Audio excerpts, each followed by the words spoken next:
question mark was in the secondary. So far, edge rushers, defensive tackles have not been able to generate any kind of pass rush. And when they get in these, these third and long situations or these spread situations, we haven't seen that pass rush productivity, which we've been accustomed to seeing last year, obviously with Josh Allen and now with Chase on. So I'm going to break down this play because we got the slide up already. Just let me know when you want them up. Let's go slide number 1 and go. I'm going to start calling you the professor because right now it's a big gray slate. Yeah. Slide number 1's up. You are good to go. Beautiful. So right now we have a 3rd and 4 situation. One could think, first quarter, by the way, at midfield. One could think of the situation, well, it could be a run or pass. Well, with the personnel the Dolphins have right now, it's an empty backfield. So, Brent, what does that mean? It's a pass. It's a pass. It's a pass, right? And so when you know it's a pass, when it's an empty backfield, well, if you're a defensive end, if you're a 3 technique, guess what that means? Time to go eat, right? Yeah, it's going to be a the pass. quarterback. Let's go get that quarterback sack. Let's go get some paychecks. Let's increase our value a little bit. So we have an empty backfield. Ryan Fitzpatrick out of the shotgun. And if you see this first slide right now, for those of you that are just listening in your car or, anywhere else, we have 5 defensive linemen essentially on the line right now. Joe Schobert has come up to play. Right? Joe Schobert is on the defensive line right now standing up. You got Dwayne Smoot. You got Chase on. You have Cassius Marsh playing a 3 technique, by the way. And then obviously you have Josh Allen on his side. So this tells me right now, with Joe Schobert on the line, we're about to see some kind of blitzing action, something interesting. Let's go ahead and bring 5. Let's put pressure on Fitzpatrick. Let's make him make a mistake. And most importantly, let's get off the field. So you have 5 defensive linemen right now on this play. Let's see what they go with it after this. Coos, slide number 2. Slide number 2. Go. Says the professor. Yep. Now keep in mind, You're like the student teacher right now, Coos. He's making a lot more than a student teacher. By the way, teacher. If you're watching this, the wall that says it all, we visit every week here on the show. And Austin breaking down some play. This time we're going with the defense. And if you're watching on YouTube, Facebook, Twitter, Twitch, you can see it. If you're listening in your car, we'll try to describe it to you. But this is a play early in the game. It's 7-0, 3rd and 4. And this will be slide number 2. Okay. So first thing, before I break down the pass rush here, let's cover the back end right now, right? I'm sorry. Let's cover everything. Got people covered. People are covered. That's a good sign. How many rushers are there right now? I think there's one lost in the mix, so there's 4. Correct. So Joe Schobert. So they never did blitz. So Joe Schobert has fallen back into coverage. Right now, there's good coverage right now. It looks great. Yeah, he's covering nobody right now. And you have Joe Schobert covering nobody, essentially. Brent, what I always say in terms of there's nothing in front of you, what do you have to do in coverage? You got to move up. I like it, man. No. Move back. Thank you very much. Damn it, Josh Jones. Moved up. Missed it by that much. We've only had 3 of these things. Josh Jones last week moved up. There it is. Gosh, I got to stay on my P's and Q's. So listen, Schobert right here sees, well, there's not a running back in the backfield, obviously. There's not a shallow crosser, so I got to move back a little bit. I get that point. But keep in mind, when you move back, you also have quarterback responsibility. Keep that in mind for a little bit here. Okay. So now we have 4 defensive linemen rushing.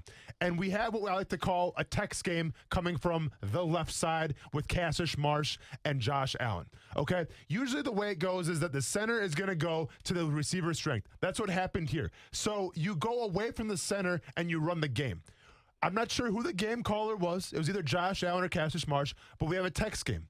All that means is that they're going to run a stunt. So the tackle's going to go first, and then the end's going to come around him, right? What happens here is the tackle goes first like he's supposed to. The end comes around, but now if you see the slide, Cassius Marsh is in no man's land. He is like right back now. 5 yards behind the line of scrimmage. And Josh Allen is coming to make a play. In case you can't tell, if you're listening to it, Josh Allen actually could make a play right here. All Marsh had to do was stay in his gap. All Marsh had to do was practice his rush lane fundamentals. Unfortunately, he doesn't. We have Chase on as well right now. That's beating half a man with a swim move. With an over move. He could get the quarterback. You have Smoot right now fighting like he can on a double team, but he's getting half a man. He's getting progress. This whole play breaks down right now because one guy didn't maintain his rush lane integrity, and that's Cassius Marsh. Now, as you can tell from the coverage is fantastic. It is. Fitzpatrick has nowhere to go. Nope. 40-year-old Ryan Fitzpatrick is at a loss right now. What do? Oh, what's this? There's a giant hole opened up because these players were not on the same page. All right, Coos, last slide, please. Oh, no. Are you going to show us him breaking the ankles of Joe Schobert on this play? You think I like this? Do you think I like showing off this Wisconsin guy, Brent? Do you think I like? I remember where I was when they got Joe Schobert. I was on the ski hill. Remember, I called in. Yeah. How excited I was. True. I had that twinkle in my eye. I still do, man. I still love Joe Schobert. But let's call a spade here, right? And let's see what happens. You better say that because your lack of a love for Green Bay and Aaron Rodgers, you're going to get kicked out of Wisconsin soon. I think that's why I'm still in Jacksonville to this day. Regardless of that, though. Let's break it down, right? So what did I say? I said Joe Schobert had to drop back a little bit. What a slide this is, I know. Marcel Isn't this money? I mean, this is a great slide. Chef's kiss, right? So Joe Schobert dropped back in coverage. Why? Because nobody was in front of him. When you do that, though, you have to keep in mind the quarterback has the option to run, all right? Now, let's give Brian Fitzpatrick some credit here. He's a Harvard graduate. Was he Harvard graduate? Yeah, Harvard. Harvard graduate. Very intelligent Those guy. Harvard grads, they sure can run. I'm sure he can recognize the defense, better than anybody.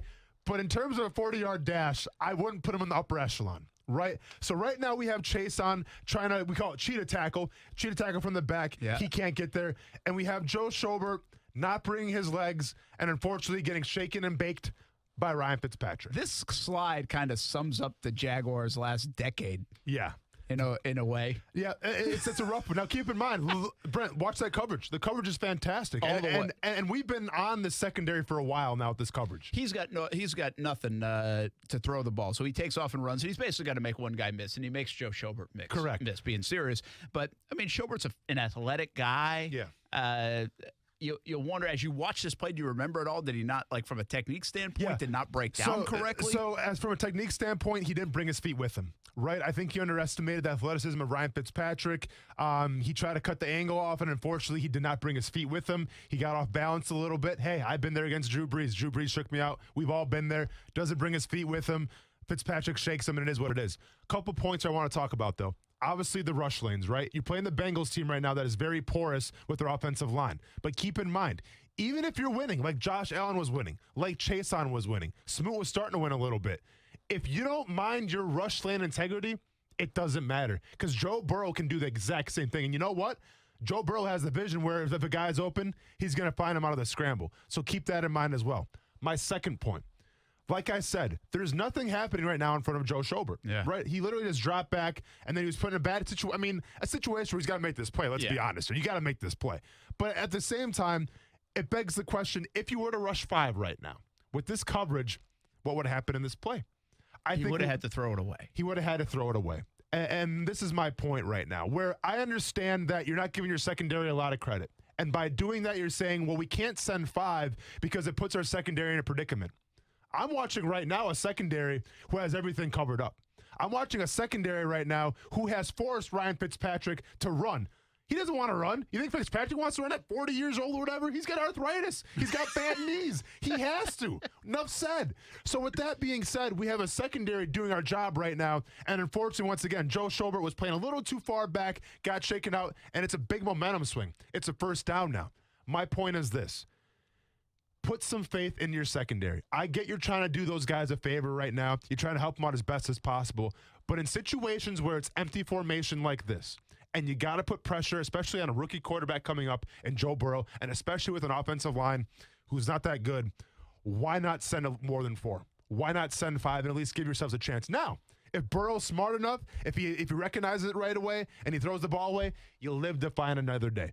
But I would rather still an incomplete pass. Yeah, exactly. This was 3rd and 4. Exactly. I would rather go down swinging here, Brent, and send 5 and maybe get gashed in a pass. I would rather go down swinging than let this happen again. Yeah, and what's interesting here, if Joe Burrow does this play and he does slide up and there's a lane to slide up, then he's maybe even gets an extra 10 yards because he's faster than Fitzpatrick and more of an athlete than Fitzpatrick in that sense. There's no responsibility, right? This is like the danger zone of this once they gets by Schobert because the receivers are just bringing the corners. Their backs are turned all the way down the line. Absolutely. There's nothing they can do. Yeah, absolutely. I mean, the corners are doing their job. They don't know when Fitzpatrick's going to take off. They have a receiver to cover. So the cornerbacks can't help out. So Joe Schobert is on an island. Unfortunately, he couldn't bring the play home. So once again, we're going to see some great pass rushes from Josh Allen, from Chason, from Smoot, from Cassius Marsh if he's in. You're going to see some great pass rushes against this Bengals offense. You have to.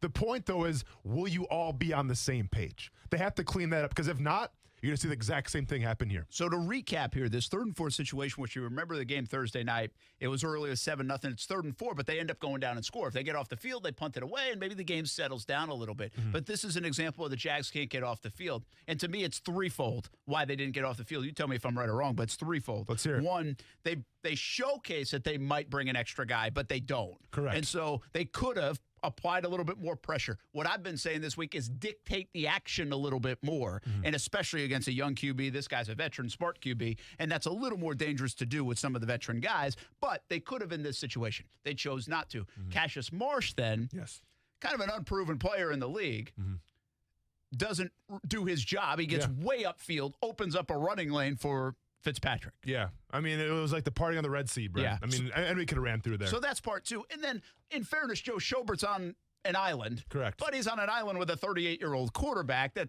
isn't necessarily Lamar Jackson, Patrick Mahomes, Russell Wilson. Yeah. And he got shook. Sure.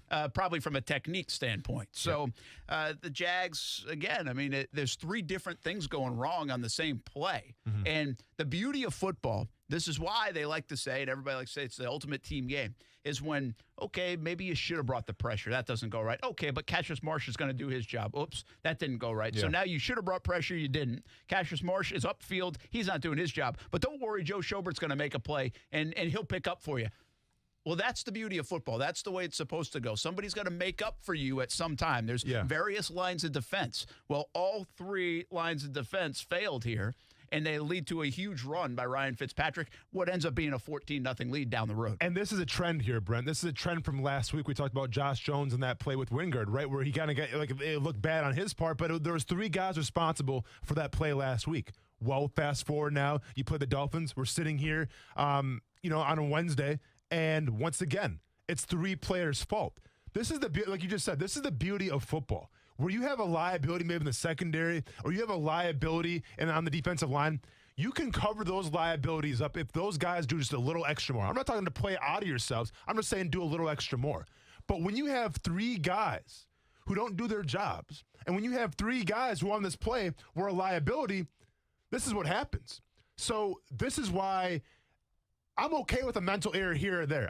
I'm okay with a play breakdown or physical breakdown here or there. But you can't have 3 guys do it on the exact same play. And unfortunately, that's what transpired here.